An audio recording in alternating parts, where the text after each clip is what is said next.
Is this thing even worth saving?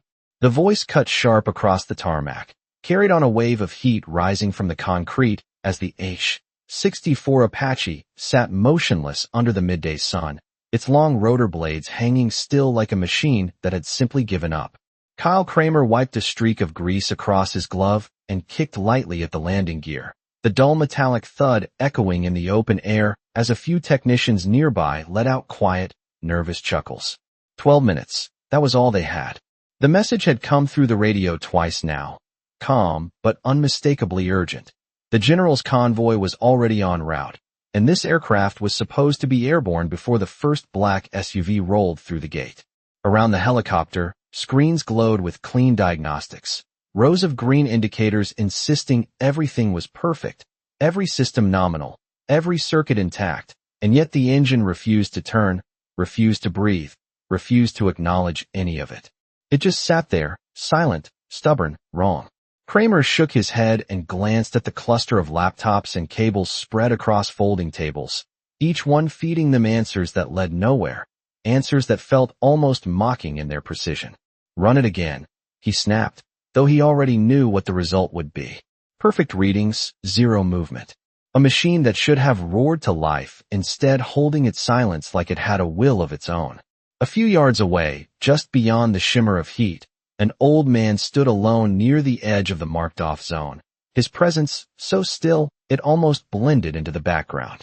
He wore a faded jacket that had seen better decades and a pair of worn boots planted firmly on the concrete, his hands resting loosely at his sides as his eyes traced the shape of the Apache with a quiet, deliberate focus.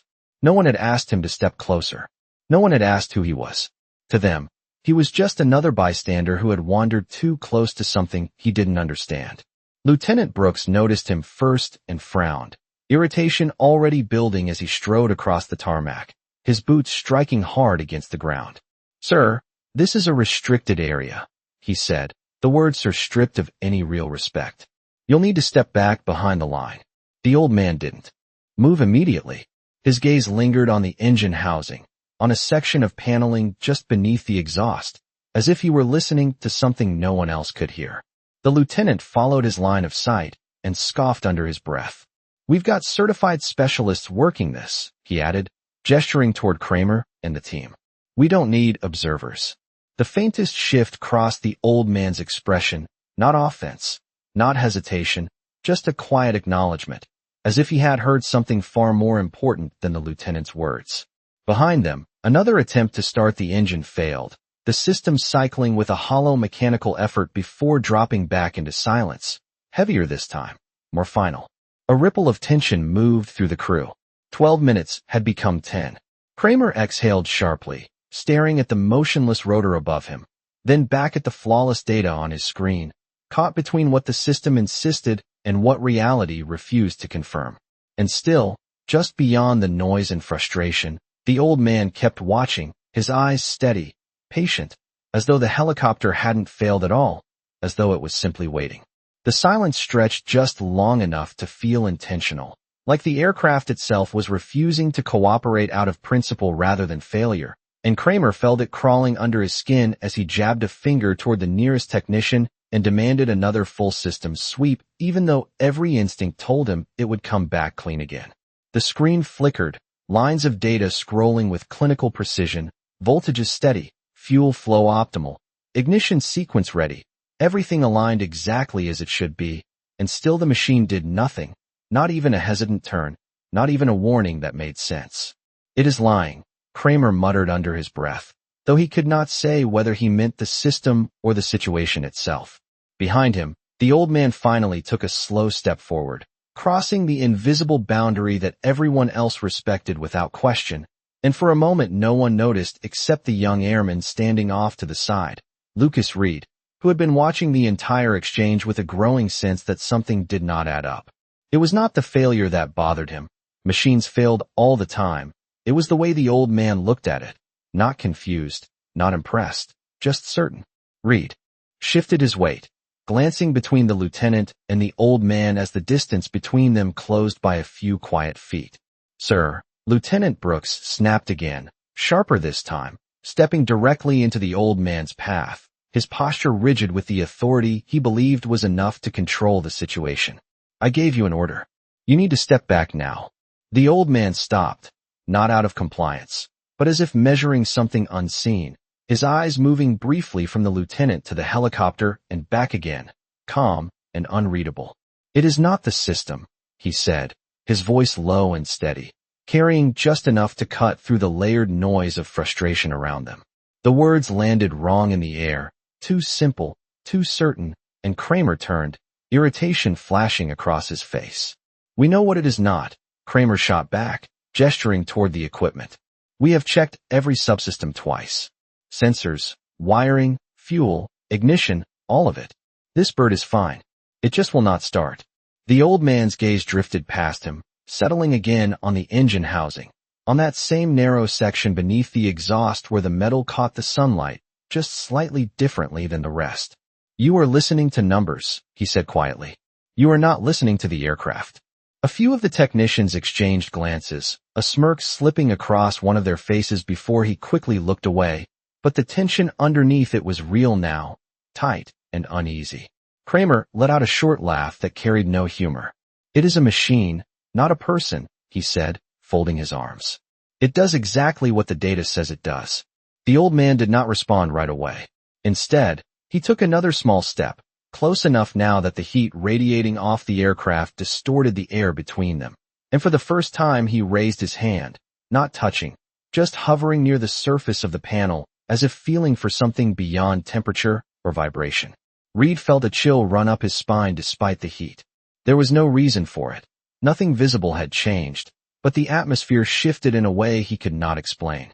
In the distance, the faint sound of approaching vehicles began to rise, low and steady, a reminder that time was nearly gone.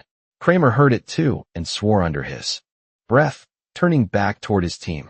"We are out of time," he said, louder now, urgency breaking through his frustration.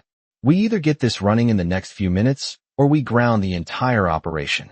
The words hung there, heavy and final, but behind them, the old man's voice came again, softer this time, almost lost in the wind. "Open that panel." Reed's eyes snapped toward him, then to the lieutenant, then back to the helicopter, the unease settling into something sharper, something that felt dangerously close to recognition, though he could not yet say why. The suggestion landed like a challenge rather than a solution, and for a moment no one moved, the words hanging in the hot air as if they did not belong there at all, and Kramer turned slowly, disbelief tightening his expression as he followed the old man's gaze to the panel beneath the exhaust, the same panel they had already dismissed twice because every diagnostic reading tied to it came back flawless. "We are not opening that," Kramer said, his voice controlled but edged with impatience, gesturing toward the sealed bolts. "That section is factory calibrated. There is no fault there. Breaking that seal creates a maintenance report that will take 3 days to clear, and we do not have 3 days." The old man did not argue. He did not raise his voice or push forward. He simply kept looking at the aircraft, as though the answer had already been given and the rest of them were just catching up. Lieutenant Brooks folded his arms, clearly done entertaining the interruption. "You heard him," he said firmly. "Step back now, or I will have you escorted off the line."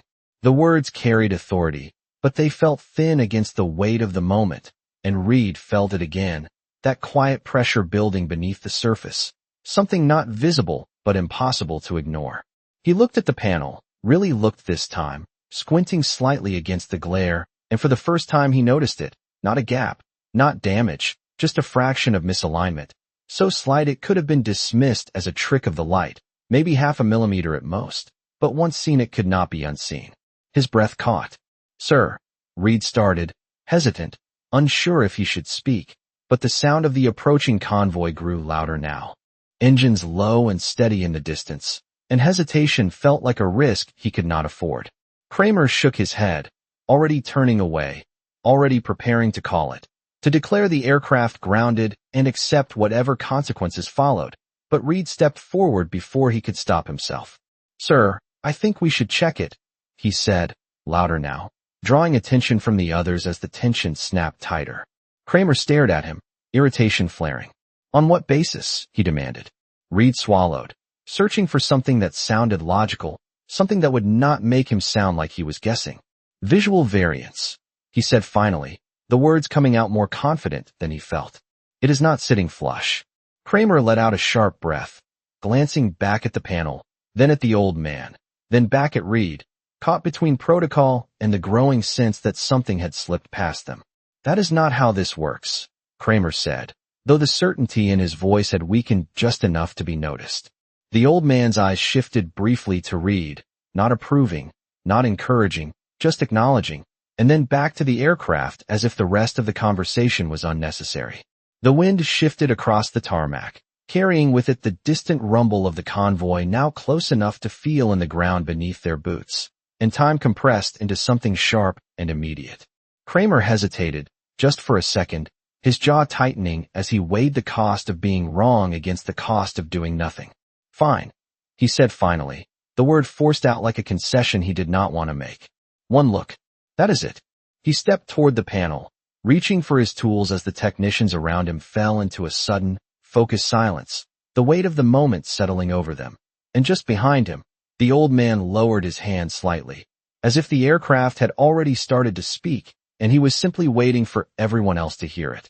Kramer's wrench met the first bolt with a sharp metallic click that seemed louder than it should have been, the sound cutting through the silence that had settled over the team, and for a moment he paused, as if expecting the aircraft itself to object, but the Apache remained still, its surface warm under the sun, offering nothing, no warning, no resistance beyond its stubborn quiet. He exhaled slowly and continued, each turn of the tool deliberate now, controlled, the earlier frustration replaced by a tight focus that bordered on unease. Around him, the technicians leaned in slightly, their earlier confidence replaced by a cautious attention, while Lieutenant Brooks stood rigid, arms crossed, watching the process with a growing tension he could not quite mask. Reed remained just behind them, his eyes fixed on the panel, on that slight misalignment that had started all of this, his pulse steady but heightened, as if something important was about to surface. The final bolt loosened with a soft snap, and Kramer carefully eased the panel free, lifting it just enough to expose the interior, and for a brief second nothing seemed out of place. The components inside aligned exactly as the diagnostics had promised, clean, precise, correct. Kramer let out a short breath, almost a laugh, relief and vindication flickering across his face as he glanced back toward the others. See, he began, but the words stopped halfway out as his eyes narrowed, his focus tightening on a small detail buried just beneath the surface, something so minor it would have been easy to overlook, a connector seated just slightly off. Not disconnected, not damaged, just not fully engaged, off by a margin so small, it would never trigger an alert, never register as a fault, and yet enough to break the chain that allowed the system to respond. The air seemed to shift again, subtle but undeniable. Kramer leaned closer, his movements slower now, more careful, as if the machine might react to sudden motion, and reached in with his fingers, pressing gently against the connector until it settled into place with a faint, almost imperceptible click. It was a small sound, barely audible over the ambient noise of the tarmac, but it carried weight, a quiet confirmation that something had changed. No one spoke. No one needed to. Kramer withdrew his hand slowly, his expression no longer confident, no longer dismissive, but thoughtful, unsettled, as he lowered the panel loosely back into position without sealing it, his mind already racing through what he had just seen and what it meant. Behind him, the old man had not moved, his posture unchanged, his gaze steady, as if the moment unfolding in front of them had already happened long before they noticed it. The distant rumble of the convoy grew louder now, closer, a steady reminder that whatever came next would happen under pressure, under scrutiny, and Kramer wiped his hands on his gloves, turning toward the cockpit with a quiet urgency that had replaced his earlier frustration. "Cycle it," he said, his voice lower now, more controlled, directed to one of the technicians at the console. The command was simple, but the weight behind it was not. The technician hesitated for half a second, then nodded and initiated the startup sequence again, the familiar progression of system checks lighting up across the display, identical to every attempt before, identical in every measurable way, and yet this time felt different, as if the aircraft itself had shifted its stance, as if it was finally ready to respond. The first movement came almost unnoticed, a subtle tremor through the frame, a low vibration that traveled through the landing gear into the concrete, and Reed felt it before he heard it, a faint hum building beneath the surface, growing steadily, unmistakably, as the engine engaged, not forced, not struggling, but waking, like something that had simply been waiting for the right touch. The sound built slowly at first, a low steady hum that rolled through the frame of the aircraft and into the ground beneath their boots, and then it deepened, gaining weight, gaining presence, until the rotor above them gave its first deliberate movement, a measured turn that cut through the heavy air like a statement rather than a reaction. No one spoke. The technicians who had been crowded around the diagnostic tables now stood frozen in place, their screens still glowing with perfect data that finally matched what was happening in front of them. And Kramer remained exactly where he was, one hand still resting near the open panel, his eyes locked on the engine housing as if trying to reconcile what he had just seen with everything he thought he knew. The Apache did not struggle to start. It did not hesitate. It came alive smoothly, confidently, as if the silence from before had never existed, as if the machine had simply been waiting for that one small correction that no system had been designed to detect. Reed let out a breath he did not realize he had been holding, his chest rising and falling as the vibration settled into a steady rhythm, the kind that signaled stability, control, readiness. The convoy's presence was no longer distant now, the low rumble of engines approaching the perimeter clear enough to draw every eye toward the access road for a brief second before snapping back to the aircraft, to the impossible shift that had just occurred. Kramer finally straightened, slowly, his movements controlled, but his expression changed, the sharp edge of certainty gone, replaced by something quieter, something heavier. He looked down at the panel still hanging loose, then back at the engine, then over his shoulder toward the old man who had not moved from his position, who had not stepped forward to claim anything, who had simply watched. That was not in the system, Kramer said, more to himself than anyone else, the words carrying a weight that no one challenged. Lieutenant Brooks shifted his stance, the authority in his posture faltering for the first time, his gaze moving from the now fully operational aircraft to the old man and back again, as if trying to understand where the balance of control had shifted without anyone noticing. The wind picked up slightly as the rotor gained speed, pushing warm air across the tarmac and carrying with it the scent of heated metal and fuel, a familiar presence that now felt different, earned rather than expected. Reed glanced again at the old man, studying him more carefully this time, noticing the way he stood, not relaxed, not rigid, but grounded, as if he had been here before, many times, in places where machines did not have the luxury of failing quietly. The realization settled in slowly, not as a conclusion, but as a question that demanded an answer.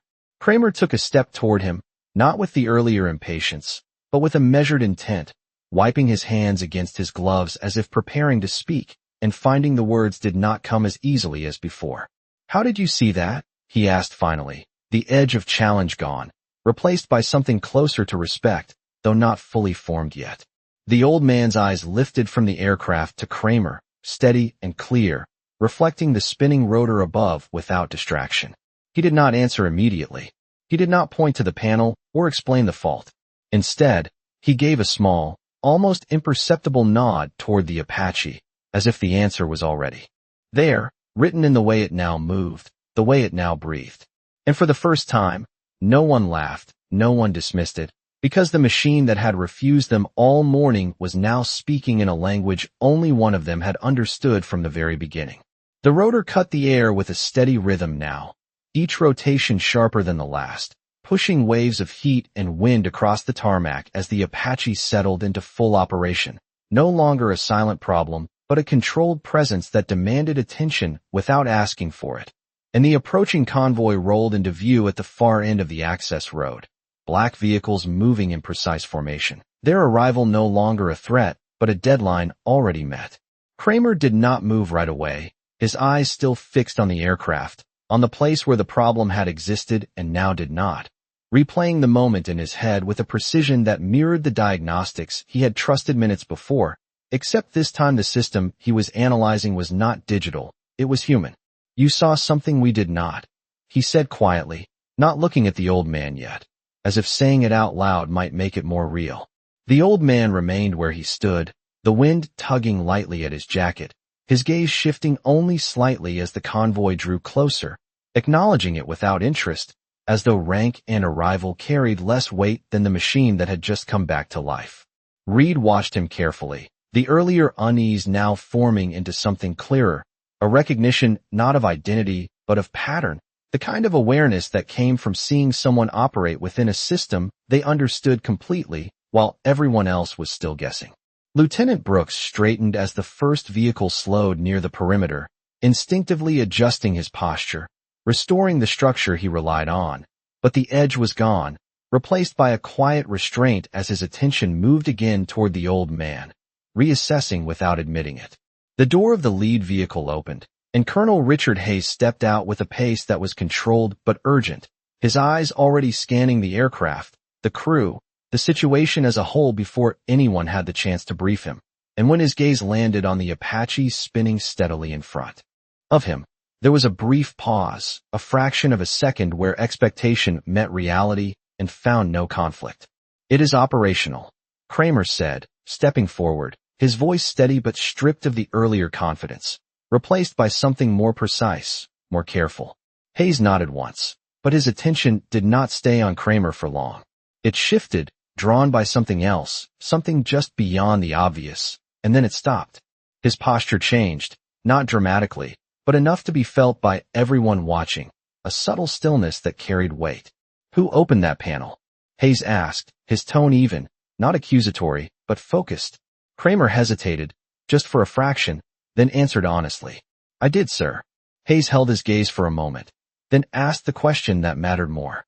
"Who told you to?" The air tightened again, not with urgency this time, but with something heavier, something that carried consequence beyond procedure. Kramer turned his head slightly, looking back toward the old man, and for the first time there was no hesitation in the gesture, no attempt to downplay it. "He did," Kramer said. Hayes followed the line of sight, his eyes settling on the old man standing just outside the marked zone, and whatever he saw there was not confusion, not curiosity, but recognition, immediate and unmistakable. The shift was quiet, but absolute. The noise of the rotor, the movement of the crew, the presence of the convoy, all of it seemed to fall back for a moment as the colonel took a single step forward, his focus locked, his expression no longer evaluating the situation, but confirming something he already knew. Reed felt it before he understood it, that same shift in the air, that same sense that something larger had just entered the frame, not through force, not through command, but through presence alone, and suddenly the question was no longer how the aircraft had been fixed, but who the man standing beside it really was. Colonel Hayes did not rush, and that was the first thing everyone noticed, because everything else on the tarmac moved with urgency, with deadlines, with noise, but he walked forward with a measured pace that cut through it all, his eyes fixed on the old man as if the rest of the scene had already been resolved and only one detail remained. The rotor continued its steady rhythm above them, the air thick with motion, but around Hayes there was a strange clarity, a narrowing of focus that pulled attention with it. He stopped a few feet short, close enough to see clearly, far enough to show restraint, and for a brief moment neither of them spoke. Kramer felt the shift immediately, the difference between command presence and something deeper, something earned long before rank was ever assigned. Lieutenant Brooks straightened instinctively, but said nothing, his earlier authority now held back by a recognition he could not yet explain. Reed watched closely, his instincts confirming what his mind had only begun to suspect. Hayes tilted his head slightly, studying the old man's face, the posture, the stillness, the way he stood without needing space or acknowledgement, and then something in his expression changed, not surprise, not disbelief, but confirmation. "It has been a long time," Hayes said quietly, his voice carrying just enough to be heard over the rotor, and the words landed with a weight that no one else fully understood. The old man met his gaze, calm, steady, unchanged. "Long enough," he replied, his voice even, without emphasis, without invitation. The exchange was brief, almost understated, but it shifted everything. Kramer glanced between them, trying to place it, trying to understand how a colonel who commanded an entire operation would speak to this man with that tone, that level of recognition. Hayes took another step closer, his posture no longer that of a commander addressing a civilian, but of someone acknowledging a presence that did not need validation. Eli Vance, he said, not as a question, but as a statement, and the name settled over the group like a piece of information that should have meant more than it did in that moment. Reed felt it again, that sense of alignment, as if something he had heard before, somewhere in passing, was finally finding its place. Kramer's expression tightened slightly, the name unfamiliar to him, but the reaction around it impossible to ignore. Hayes gave a small nod, the kind reserved for equals rather than introductions, and glanced briefly toward the Apache, now fully alive behind them, its steady operation speaking louder than any report could. They told me you were not coming back, Hayes continued, his tone neutral, but edged with something deeper, something close to respect. Eli's eyes shifted for a moment toward the aircraft, then back to Hayes. I was not planning to, he said simply. No explanation followed. None was needed. The wind pressed against their uniforms as the rotor picked up speed, the machine now ready for flight, and the rest of the crew stood in a quiet line of observation, no longer participants, just witnesses to something they had not expected to see. Kramer finally spoke, unable to hold the question any longer. Sir, who is he? The words came out carefully, stripped of the earlier confidence, replaced by a need to understand. Hayes did not answer right away. He looked at Eli for a brief second, as if confirming that the answer did not need permission, then turned back to Kramer. He is the reason half the aircraft you trust are still flying, Hayes said, his voice steady, matter of fact, not exaggerated, but carrying a weight that settled heavily across the group.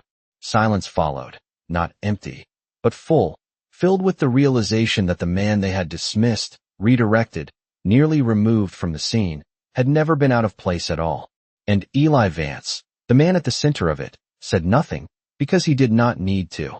The words settled into the space between them with a weight that no one tried to interrupt, and for a moment the only sound that mattered was the steady rotation of the rotor above, cutting through the air with a rhythm that now felt deliberate, controlled, earned, and Kramer stood there absorbing it, the shift in perspective settling deeper with every passing second as he looked at Eli Vance not as an outsider, not as a disruption, but as something far more difficult to define. Colonel Hayes did not elaborate further, and that restraint carried more authority than any explanation could have, because it made one thing clear: the story behind the name was not something handed out lightly. Lieutenant Brooks lowered his arms slowly, the tension in his posture releasing into something quieter, more reflective, his gaze no longer defensive but measured, recalibrating everything he thought he understood about the situation. Reed remained still, his attention fixed on Eli, the pieces now aligning in a way that felt undeniable, the small details, the certainty, the way he had seen what no system could flag, all of it pointing to a depth of experience that did not need introduction. Hayes turned slightly toward the Apache, watching it for a brief second as the engine held steady, then back to Eli, his expression unchanged but his tone carrying a subtle shift. We have a demonstration flight scheduled, he said, not as a request, not as an order, but as a statement of fact that acknowledged the moment without disrupting it. Eli followed his glance to the aircraft, his eyes tracing its lines, its movement, as if confirming something internal rather than external. It is ready, he said simply. There was no hesitation in the words, no need to verify, and that confidence landed differently now, no longer something to question, but something to accept. Kramer felt it clearly, the difference between knowledge learned through systems and knowledge carried through time, and for the first time he did not feel the need to challenge it. Hayes gave a slight nod, then shifted his attention to the crew, his presence expanding again to include the entire team, but the tone had changed, less rigid, more precise. Secure the panel properly, he said, his voice calm but firm, and prepare for immediate departure. The command moved through the group quickly, technicians stepping into motion with a renewed focus, their movements sharper, more deliberate, no longer driven by uncertainty, but by clarity. Kramer turned back to the panel, his hand steady as he began fastening it into place, each bolt tightened with care, with a new awareness of what had nearly been missed, and as he worked, He glanced once more toward Eli, not for instruction, but in quiet acknowledgement. Eli did not watch him. His attention had already shifted back to the aircraft, as if the moment had passed for him the second the machine came back to life. The convoy idled nearby, the presence of rank and expectation now aligned with the reality in front of them, and Reed took a slow breath, the tension in his chest easing into something steadier, something grounded. Hayes stepped back slightly, giving the space back to the crew, but his eyes remained aware, tracking the process, ensuring it unfolded as it should. There were no more questions, no more challenges, only a quiet understanding settling over the tarmac, the kind that did not need to be spoken because it had already been proven. And in the center of it, Eli Vance stood as he had from the beginning, unchanged, unassuming, and yet now impossible to overlook, a presence that had never demanded attention, but had earned it completely the moment everything else failed. The final bolt tightened into place with a clean, deliberate turn, and Kramer pulled his hand back slowly, his eyes lingering on the panel for a brief moment before stepping away. The work complete, the margin for error gone, and the Apache stood ready in full, its rotor slicing through the air with a confident rhythm that carried across the tarmac like a statement no one could ignore. Colonel Hayes gave a single nod, subtle but definitive, and with that the moment shifted from correction to execution, the demonstration no longer in question but already unfolding. The pilot moved toward the aircraft with measured steps, climbing into the cockpit as the systems responded without hesitation, every movement now aligned, every signal clear, and Reed watched it all with a steady focus. The earlier tension replaced by a quiet understanding that what he had just witnessed would not show up in any manual, any checklist, or any training module. It lived somewhere else, somewhere earned. Kramer stood off to the side, his posture no longer rigid with authority, but grounded, thoughtful, his gaze drifting once more toward Eli Vance, who remained where he had been from the beginning, just outside the marked zone, untouched by the urgency that had consumed everyone else. There was no expectation in his stance, no need for acknowledgement, and yet the space around him felt different now, heavier in a way that demanded respect without asking for it. Lieutenant Brooks stepped closer, stopping just short of Eli, the earlier sharpness gone from his expression, replaced by something more measured, more aware. "Sir," he said quietly, the word carrying its intended meaning this time, no longer a formality but a recognition, and Eli gave the slightest nod in return, nothing more, nothing less. The rotor wash intensified as the aircraft reached full readiness, the air pressing against uniforms, carrying dust and heat in steady waves, and then, with a smooth controlled motion, the Apache lifted from the ground, rising cleanly, without struggle, without hesitation, the kind of movement that only came when everything was exactly as it should be. It hovered for a brief second, steady against the sky, before angling forward and moving out across the open range, its presence shrinking into the distance, leaving behind a silence that felt different from before, not empty, but complete. Hayes watched it go, his expression unchanged, then turned back toward the crew, his attention settling briefly on Kramer, then Reed, then finally Eli. "Good work," he said, simple, direct, and though the words were addressed to the group, there was no confusion about where they truly belonged. Eli did not respond. He did not step forward or acknowledge the praise. Instead, he turned slightly, his gaze moving once more across the tarmac, across the crew, across the place where everything had just happened, as if confirming that it was finished, that nothing more needed to be said. Kramer took a step toward him, stopping a respectful distance away, the question in his eyes unspoken but clear, not about the machine anymore, but about the man. Eli met his gaze for a brief second, then looked past him, toward the horizon where the helicopter had disappeared, his voice quiet, steady, carrying just enough to be heard. "Machines do what they are built to do," he said. "You just have to know how to listen." There was no lesson in the words, no correction, just a simple truth delivered without weight. And then, without ceremony, without pause, he turned and walked away, his steps unhurried, his presence fading back into the background as easily as it had appeared. No one stopped him. No one called after him. They simply watched, standing in the aftermath of something they could not fully explain but would not forget.